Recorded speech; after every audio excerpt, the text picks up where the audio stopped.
Adil মির্জাজ beloved লিখেছেন নাবিলা ইশক। পর্ব সংখ্যা ৫। হৃতিকে কিছুটা উদ্বিগ্ন লাগছে, বিচলিতভাবে আড়ে আড়ে তাকাচ্ছে বাইরের দিকটায়।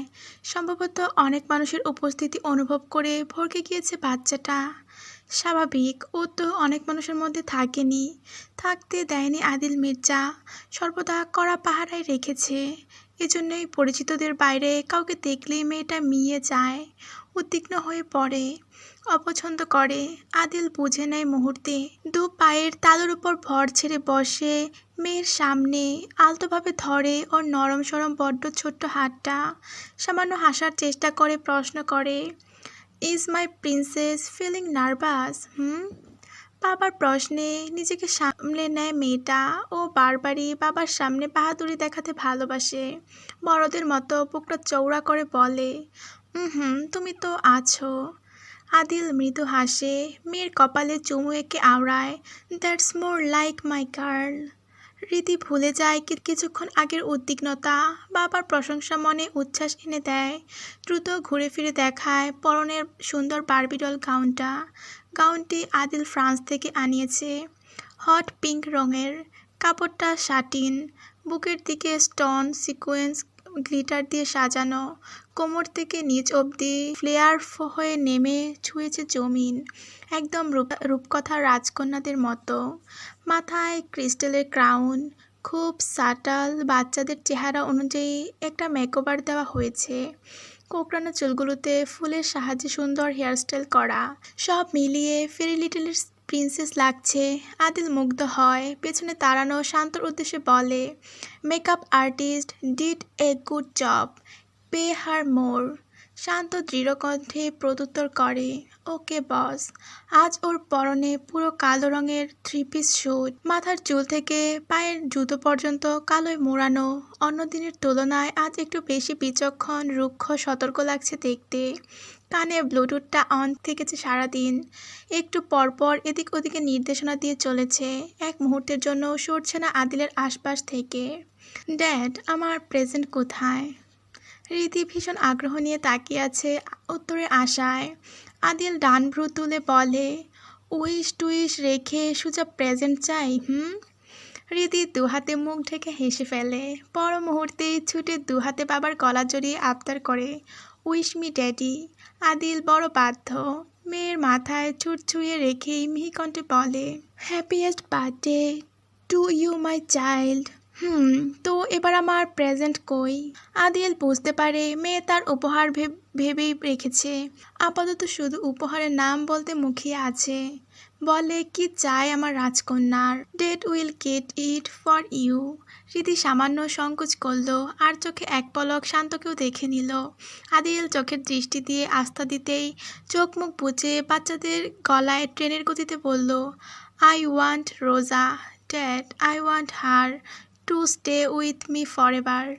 শান্তর চোয়াল আজ ঝুলে আসেনি। নির্বিকার চোখ মুখে এমন দাঁড়িয়ে থাকলেও বেচারার চোখে একরকম তারা ভাসল কিছুক্ষণের জন্য। থমথমে মুখে শোনা গেল রীতির আবদারের মিষ্টি সুর। প্রত্যুত্তরে আদিল নিশ্চুপ, শান্ত স্থির চোখে শুধু দেখে গেল। এতে রীতি অসন্তুষ্ট হয়, হাঁসফাঁস করে ধরে বাবার বিশাল একটা হাত। শান্ত ভেবে রেখেছিল তার বসের কোনো জবাব আসবে না, কিন্তু তাকে আশ্চর্যের সপ্তম পর্যায়ে পৌঁছে দিয়ে আদিলের নির্বাক এক শব্দের জবাব, শান্তর পাশাপাশি হৃদিও চমকে ওঠে, বড় বড় চোখে চেয়ে আওড়ায়, ড্যাডি আর ইউ সেইং হৃদি ঠোক গিলে আদিলের চোখ হাসে, ধূসর রাঙা চোখের মণিতে তারা ভাসে। খাদে নামে গভীর কণ্ঠের সুর, কি রে, এতক্ষণ লাগে কত দূর? শান্তের প্রশ্নের সামনে এলেন নির্বিকার, সরু চোখে চেয়ে আছে রাস্তায়। সিগন্যাল পড়েছে, গাড়ি আপাতত ফুল স্টপ। কানের ব্লুটুথটা আর একটু ভালোভাবে কানে ঢুকিয়ে বলল, লাগবে মিনিট 10। শান্ত বিরক্ত প্রায়, এতক্ষণ লাগছেই বা কেন? ঘুমিয়ে গেছিস নাকি? এলেন সঙ্গে সঙ্গে উত্তর দিল না, আর চোখে তাকালো কার মিররে। তার সোজা পেছনে রোজা বসেছে, হাতে লাল গোলাপের এক বিশাল বুকে। কিছুক্ষণ পরপর ফুলের ঘ্রাণ নিচ্ছে চোখ বুজে। তার পাশে নিপা বেগম, রাজু আর আজিজুল সাহেব পেছনের গাড়িতে। এলেন কণ্ঠ নামিয়ে এক প্রকার ফিসফিস করে বলল, বস কোথায়? শান্ত যখন হাতের ইশারায় দোতলা থেকে নিচের বডিগার্ডদের নির্দেশনা দিয়ে চলেছে, ইতোমধ্যেই নিচের ফ্লোরে অতিথিরা চলে এসেছে। বলল, নামিনি, উপরে। কেন? এলেন ফের ফিসফিস করে বলল, বস বড়সড় একটা ধাক্কা খাবেন। আমি ফিউচার দেখছি চোখের সামনে। শান্ত আগ্রহী হয়, ডান ভ্রু নাচিয়ে প্রশ্ন করে, কি হয়েছে? এলেন জবাব দেয় না আর, মিচকে হেসে কলটা ফট করে কেটে দেয়। সে জীবনে অনেক সুন্দরী নারী দেখেছে, অনেক। সেই তুলনায় তো তার বস কয়েক ধাপ এগিয়ে। নিশ্চয়ই এর পরেও এলেন মানতে বাধ্য, বলতে বাধ্য, miss Rosa, she is too much beautiful. আর সে আজ করতে পারছে, তার বসের ভাবনাও হয়তো বা একই, বা তার চেয়েও বেশি হবে।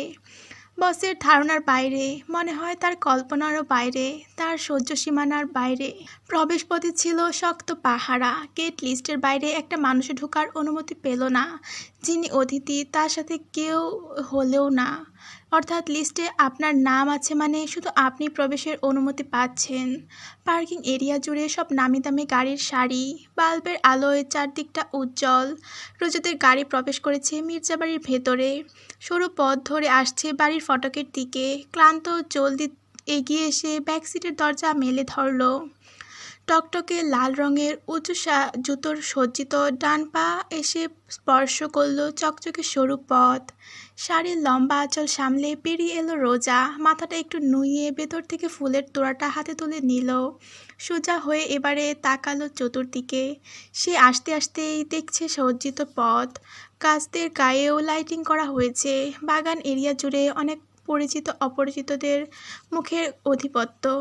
আপাতত অনেকের দৃষ্টি এদিকে। রোজা সামান্য কুণ্ঠিতবোধ করে দৃষ্টিগুলো অনুভব করে। ভেতরে অন্যরকম ভয় কাজ করে। সুঠাম দেহের সব লম্বা চওড়া পুরুষদের ভীষণ বিত্তশালী বলেই মনে হলো। সেখানে রোজা একটা পিঁপড়া মাত্র, যে কারো পায়ের তলে পিষে যেতে পারে। আর এদের আগ্রহী দৃষ্টি তার উপরই। হঠাৎ এলেন এসে ভীষণ দায়িত্ববোধ নিয়ে দাঁড়িয়েছে রোজার সামনে। একরকম সবার দৃষ্টি আড়াল করে দাঁড়ানো যাকে বলে। হাতের ইশারা দিয়ে প্রবেশের জন্য বলে, মিস রোজা প্লিজ। আজিজুল সাহেব, নিপা বেগম গাড়ি থেকে নেমে তাজ্জব বনে গেছেন। পরপর সংকোচবোধ করছেন। তাদের কল্পনার চেয়েও বিত্তশালী অবস্থা সব। ভয়ে তাদের শরীর আটসাঁট হয়ে এসেছে। অন্যদিকে রাজু ভীষণ চঞ্চল, সবটা কৌতূহল নিয়ে দেখছে সে। তার চারপাশে গার্ড না থাকলে এতক্ষণে ওদিকটা হেঁটে হেঁটে দেখত। নিপা বেগম ছেলের হাবভাব বুঝে ফেললেন, চট করে ধরলেন ওর হাত, নিজের সাথে টেনে নিয়ে হাঁটা ধরলেন স্বামীর পেছন পেছন। আজিজুল সাহেব ক্রেজ ধরে হেঁটে এগিয়ে চলছেন মেয়ের পাশে। রোজা তখন পরিবার নিয়ে প্রবেশ করলো ভেতরে। কিছুক্ষণের জন্য চিনতেই পারল না ভেতরটা।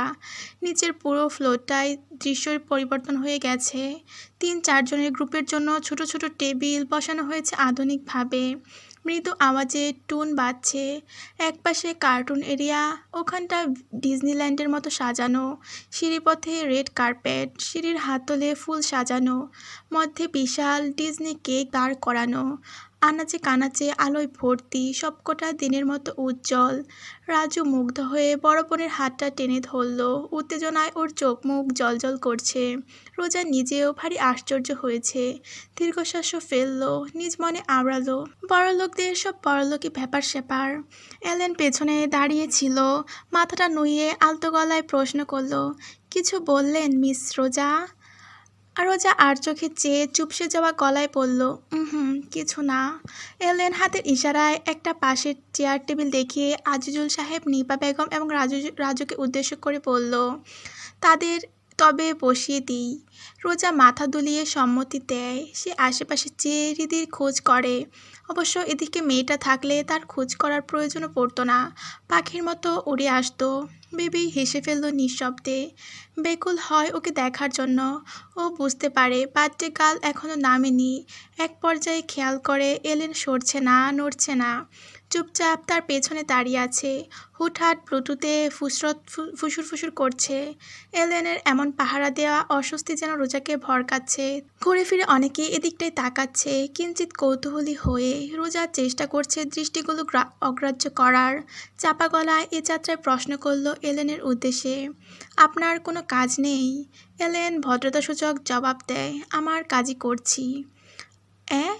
রোজা বুঝে পায় না তার পেছনে দাঁড়িয়ে থেকে কি কাজ করছে, কেমন কাজ এটা। যেহেতু সে জানে এলেন আদিল মির্জার 2 হাতের 1 হাত, ওই হাত এখানে থাকার মানে কি?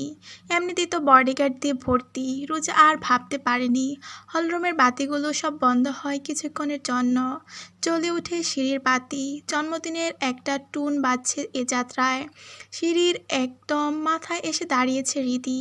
এরপর তার পেছনে এসে দাঁড়িয়েছে আদিল মির্জা।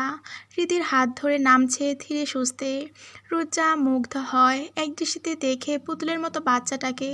মিষ্টি করে হেসে হেসে নামছে। এই মুহূর্তে সকল বাতি ফের জ্বলে ওঠে। হৃদি নিচে তাকিয়েছিল। সিঁড়ি বেয়ে নামতে নামতে কাউকে ব্যাকুলভাবে খুঁজছিল ওর 2 চোখ। রোজাকে দেখতে পেয়েই কেমন চঞ্চল হয়ে ওঠে। উচ্ছ্বাস নিয়ে ডেকে ওঠে মুহূর্তেই, স্নো হোয়াইট। আদিল চেয়েছিল পরিচিতদের মুখের দিকে, যারা হাতের ইশারা করছে ড্রিঙ্কসের গ্লাস সহ, হাসছে ডাকছে। প্রত্যুত্তরে তাদেরও সে ইশারা করছিল। হঠাৎ মেয়ের সম্বোধন শুনে তাকালো নিজেও। ওর দৃষ্টি অনুসরণ করে বাম দিকটায় তাকাতেই কেমন দৃষ্টি থমকালো এবং লম্বা সময় তাকিয়েই থাকলো। তার ধূসর চোখজোড়ার দৃষ্টি আর ফেরাতে পারল না। হিপনোটাইজের মতো যখন অসাবধানতায় কদম বাড়ল, অমনি পায়ের ব্যালেন্স হারিয়ে বসলো। শরীর স্তব্ধ হয়ে সে নড়ে উঠল। এই তো দুমড়ে মুচড়ে পড়বে। ওই সময় বেশ দ্রুত সিঁড়ির হাতল ধরে নিজেকে নিয়ন্ত্রণ করে ফেলল। আশ্চর্য হলো এক প্রকার নিজের কাণ্ডের উপরই। হৃদি ইতোমধ্যে বাবার হাত ছেড়ে ছুটেছে রোজার উদ্দেশ্যে। রোজাও এক হাতের ফুলের তোড়া ধরে অন্য হাতটা মেলে দিয়েছে বাচ্চাটাকে বুকে নেওয়ার জন্য। হৃদি এসে চাপটে ধরল তার কোমর। ওকে জড়িয়ে নেয় রোজাও। হৃদি কণ্ঠে অভিমান উপচে পড়ছে, তুমি এত লেট কেন? আমি কত অপেক্ষা করেছি জানো? সারা বেলা তোমাকে খুঁজেছি। রোজা মৃদু স্পর্শে ছুঁয়ে দেয় হৃদির নাক। বলে, এই জন্যই তো চলে এলাম, চট জলদি। শুভ জন্মদিন সোনা। হৃদি খিলখিল করে হেসে ফুলের তোড়াটার দিকে চেয়ে প্রশ্ন করে, আমার জন্য? ফর মাই হৃদি সোনা। হৃদি ফুলের তোড়াটা 2 হাতে বুকে জড়িয়ে কেমন মিষ্টি করে হাসতে থাকলো। রোজা মুগ্ধ হলো। মুগ্ধতায় সে চারপাশটা ভুলেই বসেছিল। এরপর হঠাৎ করে কাশলো এলেন হালকা গলায়। এরপর কাশলো শান্তও। রোজা এ যাত্রায় খেয়াল করলো শান্তকে। কখন যে এসে দাঁড়িয়েছে এখানে। পরপরই একজোড়া তীক্ষ্ণ দৃষ্টি অনুভব করে মাথা তুলে তাকালো। গভীর ধূসর রাঙা চোখের দৃষ্টি মিলতেই থমকে গেল হৃৎপিণ্ড। কেমন শিউরে উঠল শরীর। আনমনা বিচলিত হলো। অদূরে আদিল এখনো দাঁড়িয়ে আছে। দৃষ্টি এখানেই। এখানে না, ঠিক তার উপর। রোজা আর দৃষ্টি তুলে তাকায় না, সাহস করে না। কেমন গা ছমছম করছে তার। রীতি হাতটা বাড়িয়ে দিল আলতোভাবে ধরে, ছোট হাতটা। বুঝতে পারল, অনুভব করলো আদিল মির্জা এদিকেই এগিয়ে আসছে। রোজা দেখতে পাচ্ছে কালো জুতো জোড়া তার সামনে এসে থামতেই রোজা অনিচ্ছুক হয়েও মুখ খুলল। Good evening sir.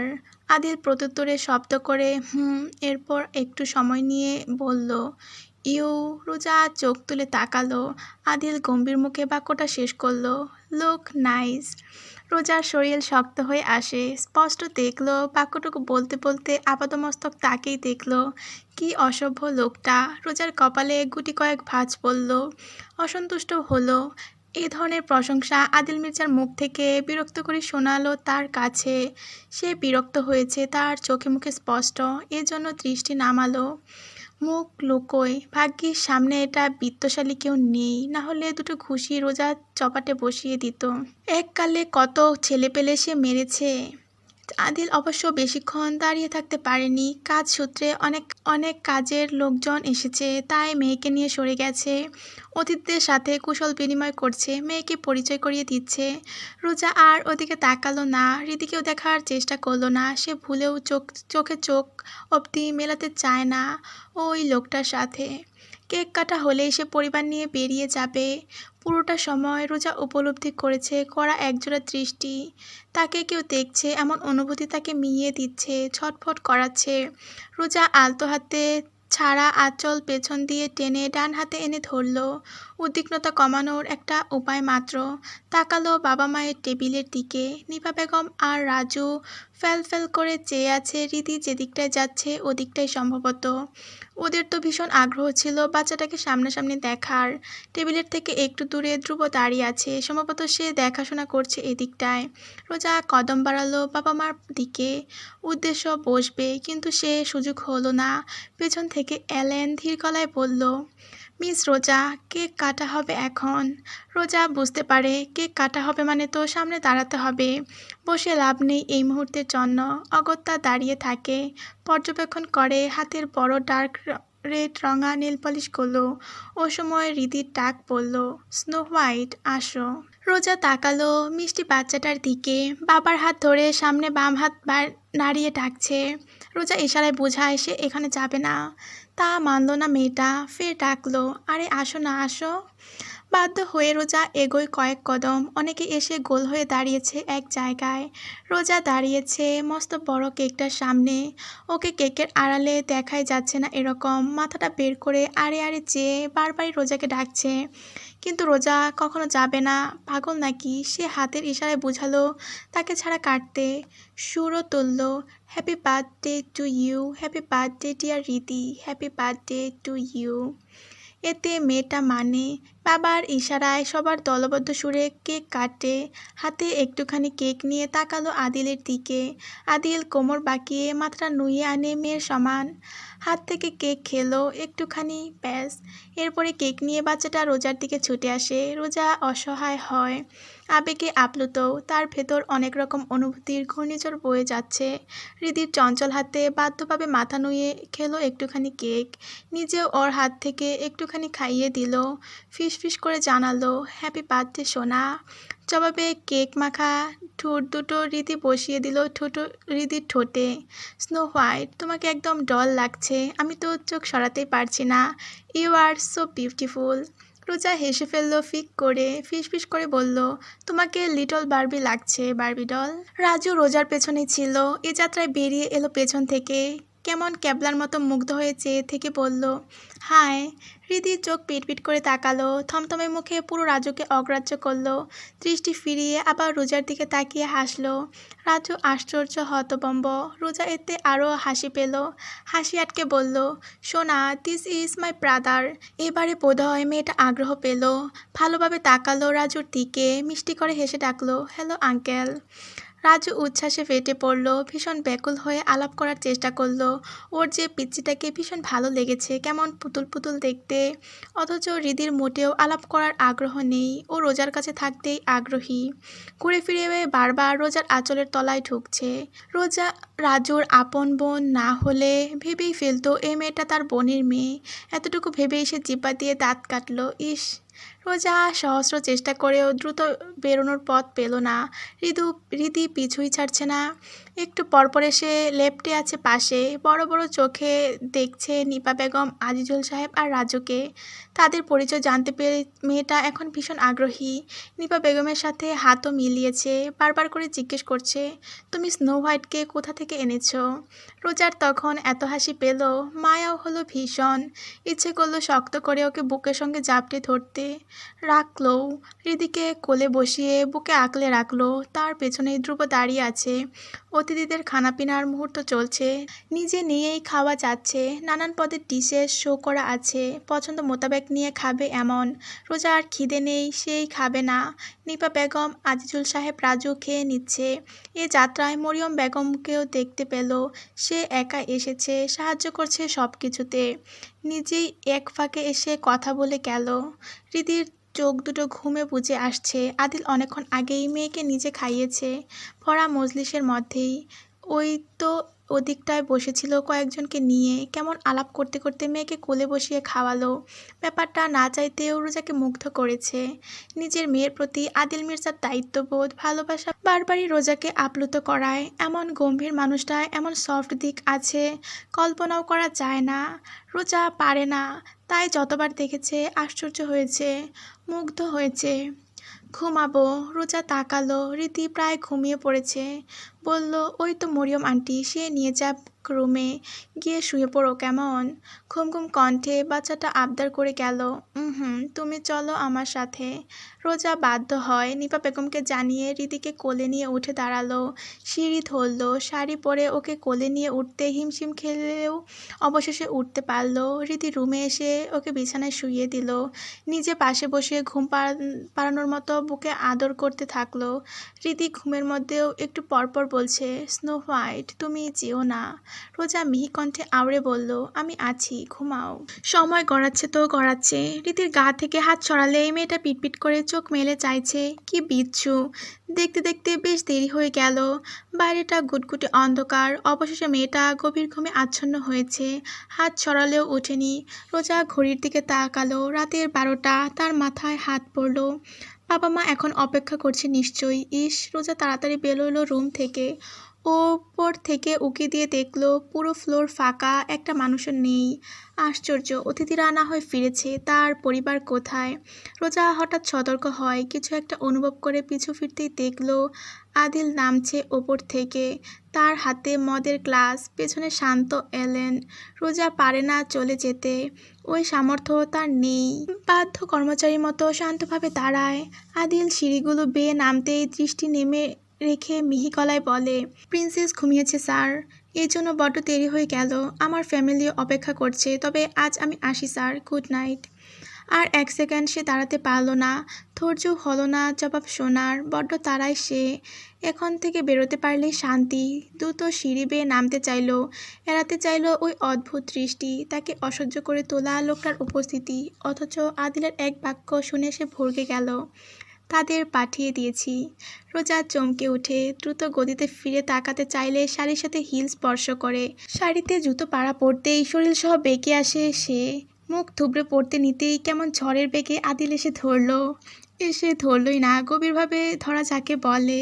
আদিলের পুরুষালী রুক্ষ অভদ্র ডান হাতটা সোজা গিয়ে পড়েছে রোজার লতানো শীর্ণ কোমরে। নরম পেটের কাছটায় স্পর্শ পেতেই রোজা চমকে উঠে, শ্বাস বন্ধ হয়। মুখে মেঘ জমে, মাথা কাজ করে না। বোধগম্য হওয়ার আগেই তার দুহাত কাজ করে। আদিলের বুক ঠেলে সরিয়ে দিতে চাইল বড্ড শক্ত করে। এতে আবার পড়তে নেয় হুড়মুড়িয়ে। আদিল চোখ নামায়, দৃষ্টি শক্ত হয়। অবাধ্যতা, অবজ্ঞা সে মোটেও বরদাস্ত করতে পারে না। তাই এবারে রোজাকে ধরে আর দৃঢ় আরও শক্ত করে। ঘনিষ্ঠভাবে এক ঝটকায় টেনে এনে চেপে ধরে শক্তপোক্ত বুকের সাথে।